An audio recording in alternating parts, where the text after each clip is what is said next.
Hey everyone, and welcome back to Open.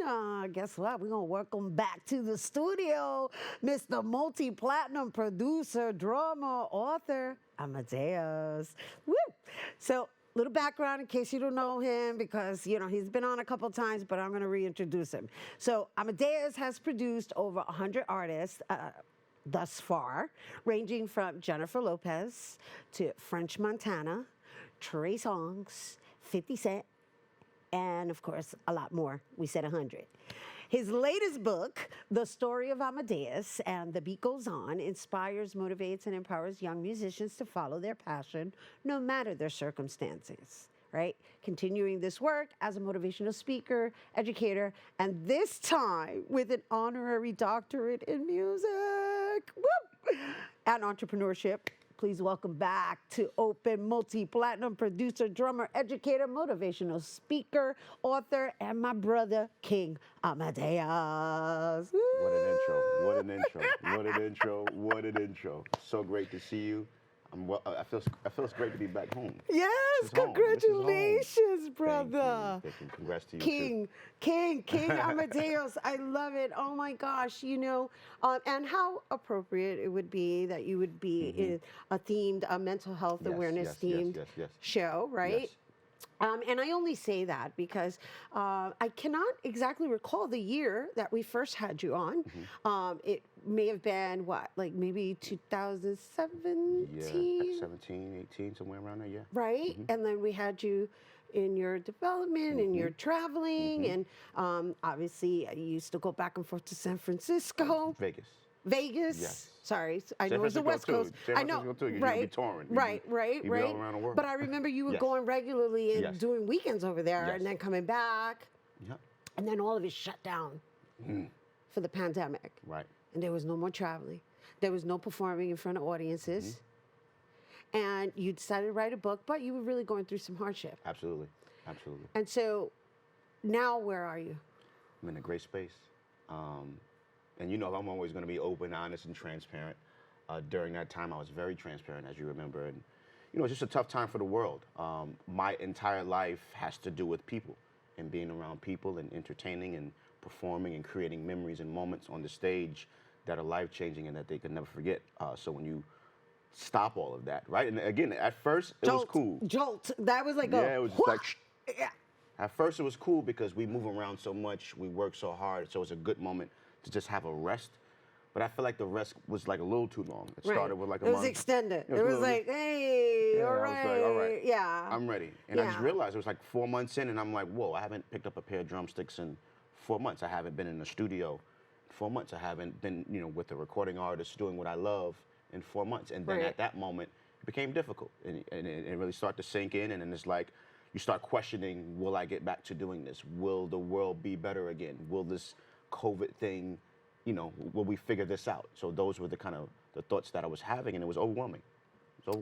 And again, I opened up purposely with the fact that you do a lot of traveling, and even though, because you're a producer and because you have the ability to create, how that impacted your actual creativity, right? Because you're used to being so mobile. So, and I know that sometimes when you're creating, being in different spaces, it kind of influences the way you design. Absolutely.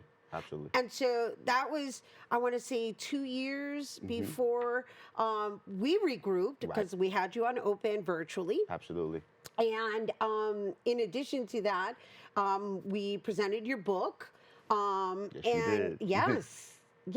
And I thought that was really brave of you to just pivot in this way, and just put it on record. Right.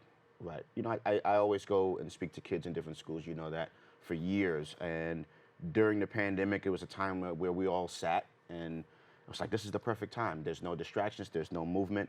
Let me get this done. I think the challenge was trying to get that done during a moment where you're not in the best of spirits, mentally, spiritually, physically. Right. But I've always been, taught to push through throughout the challenges, push through the struggles, and we got it done. We got it done, and then when I got the book done, then one of the most influential people in the world to me, my pastor, my bishop, passed away, right? So then I had to go back And I created a moment for her in the book, but I had to go back and make it bigger because of the fact that, God brought her home. So just a lot going on, just a lot going on. Yeah, I mean, and I don't mean to like rekindle any No, this is here. feelings, We're here. right? But I feel that where we are now, there's a different level of consciousness Yes.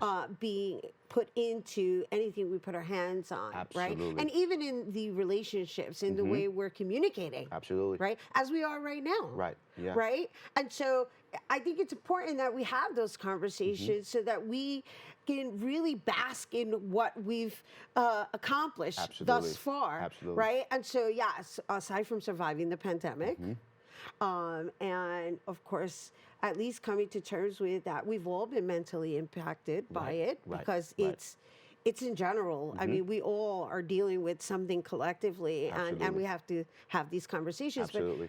But now I know you were documented in on a graffiti wall at the Boys and Girls Club.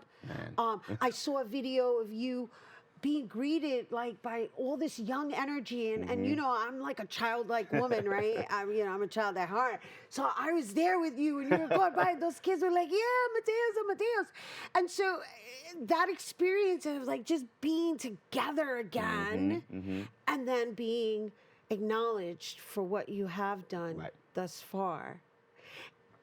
And on top of that, getting an honorary doctorate. Too much. I'm like, oh my gosh. But you know what? Based off of what we've been through, and I'll speak of me personally, it was a really dark place, right? So I think we were all being tested, right, spiritually, right? That's, just my beliefs. Yeah. So to be in that dark place, to come out of that, I felt like it was a reward, from God. Like, listen, you stood the test of time. You made it through. You never doubted me. You kept your faith. You used faith over fear. And here are the rewards for your heart, your spirit, and what you've been through. So it's difficult, man. You know me. I'm very humble. I've been raised a certain way, and all of these things and accolades, and it's all cool. But it's because we don't do it for that. We do it because we love, and we do it because we want to give. So I'm just trying to take all of these moments in and appreciate them. Yeah, and I'm looking you deep into your eyes know. as you're sharing this because I get it. I get it. I've served on panels that you've invited me to participate in, to pass it forward to the next generation so that they understand that, if I can do it, you can do it too. Absolutely. And it doesn't necessarily have to be solely in front, right? There's the production aspect of it, which you always amplify in voice, production, and of course, because you're a drummer who's working with all these major celebrities, that makes you a celebrity in your own right, even though you're not in the forefront. Absolutely, yes.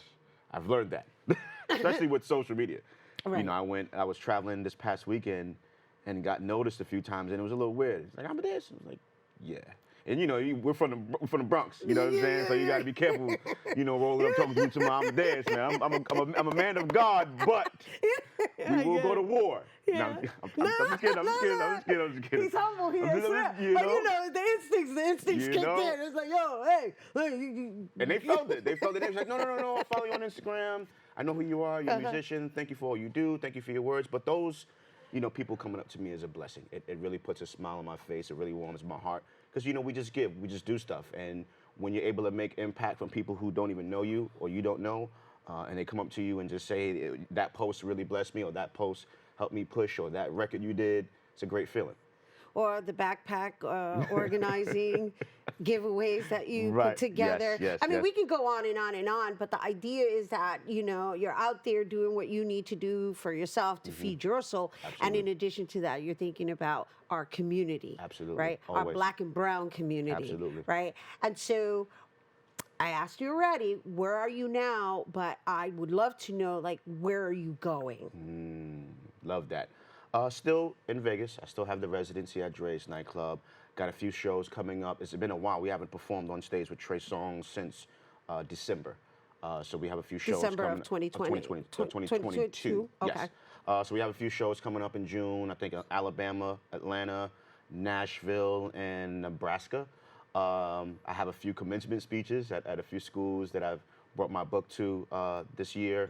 So I'm just happy. I'm in a good space, living life, and I think Right now, the focus for me is to make sure that I'm complete and that I'm good. Oftentimes, we hustle and work and push and focus on everything else and everybody else, and we don't take care of ourselves. So that's the main focus. As long as I'm good, everything else will fall into place. And where are you with that? Like, I need to ask because Yeah. it's an important thing, right? And this is bringing it back to that being in that space of being with yourself, Right. because that's basically what the pandemic did. It forced us all to be with ourselves and to recognize, like, how am I treating myself? Right? So now that you're getting busy and once again you're getting pulled in all these directions, how are you balancing that? I think it's more about more appreciation and being more grateful. Like the pandemic has put a lot into perspective for everyone. For me, it was like more appreciative of what I have, not things, but opportunities and what I do. Like I used to get real pissed off and annoyed with having to get on that 5-hour flight every weekend, right? But then when you sitting in that house and your flight ain't booked and you can't go do that show and you're playing with your fingers, it was a moment of like, and I just said, God, if you could just let me get back to doing what I love, I promise you, I won't complain. And I've done that, and I'm like, okay, 5 hours to Vegas. Okay, cool. 6 hours to LA. Okay, cool. It's gonna be a little turbulence. Okay, the weather's not really good today, so we're gonna be great adventures in the air. But okay, come on, bring it on. Yeah, so that's how I feel. Each moment that I'm blessed with, I really take it in. I really appreciate it. I really live in the moment. And one thing that I've learned to do, and I've shared this with you a bunch. I'll share with the audience, is to stay present. Yes. Yes. Stay present. We can't change. A minute just passed. A second just passed as I said that to you. I can't change that moment. Right. It already passed. But if I'm staying in this moment right now in front of you, having this conversation, I'm in a good place. I can't think about yesterday. No. Can't think about last year. Yep. Stay present. And that's beautiful advice. It's definitely a nice wrap up into the discussion that we previously had Right. with the monofure, right? So I am not a therapist, but I have spoken to enough specialists Right. Wow. to know that, and this is me summarizing, and this is my way of explaining it, but depression is worrying about the past and anxiety is worrying about the future. So in you saying the only thing that really matters is now, Yeah. and so the exercise is to remain present. Absolutely. And that's why the word is present. Absolutely. So And simple, but so powerful. I know, as is gratitude, because that's the other word you were Absolutely. describing. Absolutely. And that's where we're living in, Yeah. and we hope you guys are living Absolutely. in. And if you're not, hopefully we inspired you to do so. All right. Once again, my brother, Queen. King Amadeus. Big Bronx energy. Big Bronx energy. Wepa. Once again, Amadeus, multi-platinum producer, drummer, educator, motivational speaker. And if you're interested in more information on him, you can visit IamKingAmadeus.com. Of course, it's IamKingAmadeus.com. And of course, check him out on Instagram at AmadeusPBM. All right, don't go anywhere. More open when we return.